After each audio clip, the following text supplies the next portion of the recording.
Yonggu disodorkan sebagai manajer sementara untuk Wang Jun. Awalnya Wang Jun menolak mentah-mentah sebab Yonggu adalah saingannya. Tapi setelah dipikir-pikir, Wang Jun sepertinya memiliki rencana. Hingga akhirnya ia menerima Yonggu sebagai manajernya. Di lain sisi, Dada sangat kaget setelah diberitahu. Saking marahnya, ia menyuruh Yonggu untuk melakukan apapun yang ia inginkan. Namun pernyataan itu disalahartikan oleh robot tersebut yang menganggap dia diizinkan. Dada menjenguk manajer Wang Jun di rumah sakit. Di sana ia ditanya apakah benar ia telah berkencan dengan pria lain. Dada pun membantahnya, akan tetapi ia tidak bisa menjelaskan sekarang. Sementara itu, Bowon kembali menemui Yonggu. Akan tetapi ia meminta maaf tidak bisa membawanya pergi sekarang. Yonggu bertanya kepada Bowon jika ia ingin dicintai. Akan tetapi ternyata robot ini tidak diprogram seperti ini. Bahwa seharusnya cinta datang dari dua arah.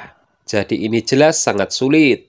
Manajer Wang Jun melihat cincin yang melingkar di jari Dada. Jadi ia pun menjadi sungkan untuk membicarakan Wang Jun. Sementara itu, tim laboratorium menemukan lokasi terakhir yang dikunjungi Bowon. Sedangkan Diana semakin tidak sabar untuk menunggu mainan barunya. Dan untuk sementara waktu, para pelayannya yang menjadi korban. Dada tidak bisa mencegah Yonggu yang akan berangkat bekerja. Padahal hari itu, Wang Jun tidak ada jadwal apapun. Artis itu sengaja memanggil Yonggu untuk memberinya pelajaran. Setelah diinterview secara brutal, Yonggu diperintahkan untuk membelikan minuman yang sangat sulit diwujudkan oleh Wang Jun. Dan dalam waktu singkat ternyata Yonggu bisa mewujudkan itu. Merasa tidak mau kalah, Wang Jun kemudian meminta dibawakan makanan. Dan dengan cerdiknya robot itu membawa koki ke rumah. Alasannya agar makanan yang disajikan fresh seperti yang diinginkan. Di sisi lain, Dada mengkhawatirkan Yonggu. Ia pun memutuskan untuk mengintainya di rumah Wang Jun. Ketika akan berangkat, ia bertemu dengan orang laboratorium yang mengaku sebagai detektif. Dada sangat cuek hingga tidak memberikan informasi apapun. Wang Jun sampai kehabisan akal mendengar Yonggu ternyata bisa 8 bahasa. Meskipun begitu, tekadnya untuk membuat Yonggu menderita belum padam. Wang Jun memberitahu Yonggu jika ia dan Dada telah jadian selama 7 tahun. Dan tentu saja mereka memiliki banyak sekali kenangan. Sedangkan Yonggu baru mengenal Dada sebentar. Untuk itu, Wang Jun menyuruhnya untuk bersiap jika suatu saat nanti Dada akan kembali kepadanya. Setelah itu, Wang Jun mengajak Yonggu ke tempat gym. Di sana ia ingin menunjukkan seluruh kekuatannya. Akan tetapi yang terjadi justru sebaliknya. Wang Jun meminta bantuan Yonggu. Meskipun begitu, Wang Jun masih penasaran mengenai kelemahan Yonggu. Ketika tubuh Yonggu dipasangkan alat elektronik membuat sistem error. Listrik menjadi kongslet dan Yonggu jatuh pingsan. Melihat itu, Dada keluar dari tempat ia mengintai. Jadi dia yang menenangkan semuanya jika Yonggu baik-baik saja hanya butuh istirahat sebentar. Wang Jun bertanya kepada Dada kenapa ia membuntuti mereka. Dada pun tidak mampu menjawab karena merasa malu. Dada sangat kesal dengan Yonggu. Ketika mereka akan pulang, Wang Jun melihat seseorang yang ingin melukai Dada. Ia pun bergerak cepat untuk menyelamatkan mantan kekasihnya itu. Sedangkan Yonggu berlari mengejar pelakunya. Setelah tertangkap, pelaku itu didorong Yonggu hingga terpental jauh. Singkat cerita, adegan berpindah ke kantor polisi. Si pelaku mengaku hanya disuruh melukai Dada, tanpa melihat langsung si penyuruh. Setelah kejadian ini, Wang Jun mulai mengkhawatirkan Dada. Kejadian tadi membuat tangan Dada terkilir. Yonggu membawakan koyok. Akan tetapi Wang Jun kemudian memberikan spray penghilang rasa sakit. Hal itu ternyata membuat Dada mengingat masa lalunya bersama Wang Jun. Si peneror kotak bunga menghubungi Wang Jun, memberitahukan jika ini hanya peringatan. Di rumah, Yonggu meminta bantuan Dada untuk dibuatkan daftar riwayat hidup. Alhasil gadis itu mengarangnya dan memasukkan alamatnya sebagai alamat Yonggu. Manajer Wang Jun mendengar peristiwa tadi siang. Alih-alih mengkhawatirkan bosnya, ia justru memberitahukan bahwa malam itu Wang Jun sudah menunggu di restoran. Tapi karena mendengar dia kecelakaan, Wang Jun langsung menuju ke rumah sakit. Wang Jun tidak ingin terjadi sesuatu pada Dada. Jadi mulai sekarang ia akan memantaunya. Yonggu tiba-tiba merasa jika ia harus memiliki kenangan dengan pacarnya. Singkat cerita, ia membawa Dada ke pinggir laut. Seperti yang ia lihat pada foto Dada dan Wang Jun. Tapi Dada menganggap semua ini tidak perlu. Yonggu menegaskan jika ia ingin dicintai dan memiliki kenangan dengan orang yang dicintainya itu. Tiba-tiba Dada teringat jika ia harus pergi bekerja. Alhasil momen ini berlalu begitu saja. Manajer Wang Jun sudah diizinkan pulang. Ia pun memberitahu jika Dada menjenguknya. Wang Jun ditanya manajernya apakah ia sudah mengungkapkan semuanya kepada Dada.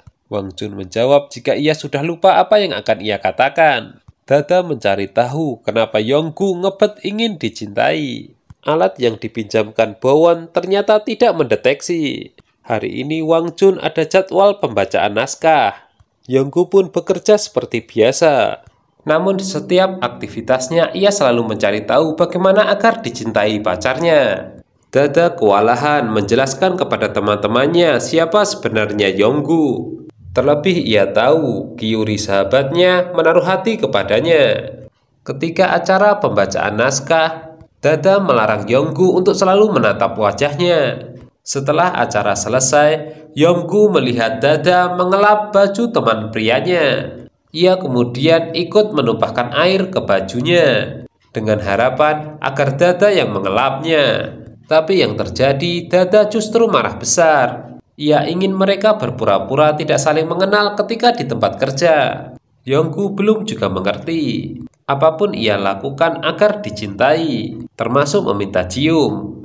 Dada pun terpaksa memenuhinya dengan syarat Yonggu menuruti perintahnya. Apesnya peristiwa itu dilihat oleh teman laki-laki Dada. Terpaksa gadis itu mengaku jika Yonggu adalah pacarnya dan bukan sepupunya. Teman laki-laki itu diminta merahasiakan ini dari semua orang.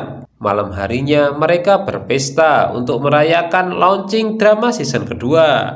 Ketika ditanya Gyuri, Yonggu mengatakan jika ia tidak memiliki pacar. Mendengar itu Wang Jun merasa aneh. Alhasil ia menanyakan sendiri kepada Dada apakah apa yang dikatakan Yonggu benar. Dada justru balik bertanya apa yang ingin Wang Jun katakan ketika mengundangnya untuk makan malam. Di situ Wang Jun tidak berani menjawab karena takut terjadi apa-apa pada Dada. Lagi pula Yonggu tiba-tiba datang. Dada pernah mengajak Wang Jun untuk naik kapal pesiar namun dia menolak. Di perjalanan Yonggu membuat pengakuan bahwa malam itu ia dan Dada tidak jadi naik kapal pesiar. Mendengar itu Wang Jun yakin jika saat itu Dada datang ke restoran. Yonggu memberikan daftar riwayat hidupnya kepada Wang Jun. Di sisi lain, Diana ingin memberikan pelajaran kepada tim laboratorium sebab ia tahu mereka semua pembohong. Wang Jun kaget, alamat Yonggu sama dengan alamat Dada. Keesokan paginya, Yonggu membuat kejutan untuk kekasihnya, menghiasi rumah dengan bunga dan balon agar dicintai. Tiba-tiba tim laboratorium datang dan mereka menemukan Zero Nine. Tim laboratorium tahu betul bagaimana menghentikan sistem. Di waktu yang sama Wang Jun datang. Menurutnya tidak ada satu orang pun yang boleh membawa Yonggu sebab dia adalah manajernya. Ketua laboratorium diberitahu asistennya jika orang yang datang adalah artis terkenal. Mereka kemudian memilih pergi, terlebih ada suara sirene polisi yang ternyata adalah tipuan Bowon. Mengingat keselamatan Zero Nine terancam, Bowon berencana untuk memindahkannya. Dan posisi yang paling memungkinkan adalah di sisi Wang Jun. Yonggu mengatakan kepada Bowon ia ingin dicintai. Mendengar itu Bowon bingung sebab ia tidak menciptakan sistem seperti itu. Sementara itu Wang Jun bertanya kepada Dada apakah ia datang ke restoran malam itu. Kali ini gadis itu menjawab dengan jujur jika ia telah lama menunggu. Wang Jun tidak keberatan jika harus tinggal bersama Yonggu. Dada sempat tidak setuju, tapi Bowon meyakinkan bahwa Yonggu akan aman bersama dengan artis terkenal. Dengan kata lain, tim laboratorium akan sulit mendekatinya. Waktu penyerahan pesanan tinggal 2 hari lagi. Tim laboratorium mencari cara untuk menculik Zero Nine. Jadwal Wang Jun sangat padat. Yonggu menyarankan agar ia lebih banyak beristirahat. Akan tetapi Wang Jun merasa yakin jika dirinya baik-baik saja. Baru saja ditinggal Yonggu, Dada sudah kangen. Lagi pula saat ini ia sedang cemas, takut orang jahat datang lagi. Di kamar Yonggu, ia menemukan sebuah robot cinta yang menyala. Ketika robot itu di sampingnya, ia pun merasa nyaman. Keesokan paginya, Dada dibuat kaget dengan kedatangan Yonggu yang menyamar. Sementara itu Wang Jun terserang flu seperti yang dikatakan Yonggu. Dada menunjukkan kepada Yonggu ruang cinta yang dibuatnya. Namun karena belum sempurna, Yonggu diminta untuk membantu. Tiba-tiba dari luar ada orang yang melempar batu ke jendela. Di luar, Yonggu menemukan kotak bunga. Setelah melihat apa isinya, Dada kemudian teringat dengan Wang Jun. Seketika itu juga ia kemudian berlari untuk melihat keadaan mantan pacarnya itu. Baru saja melihatnya, Wang Jun langsung pingsan di pangkuan Dada. Dan itu disaksikan langsung oleh Yonggu.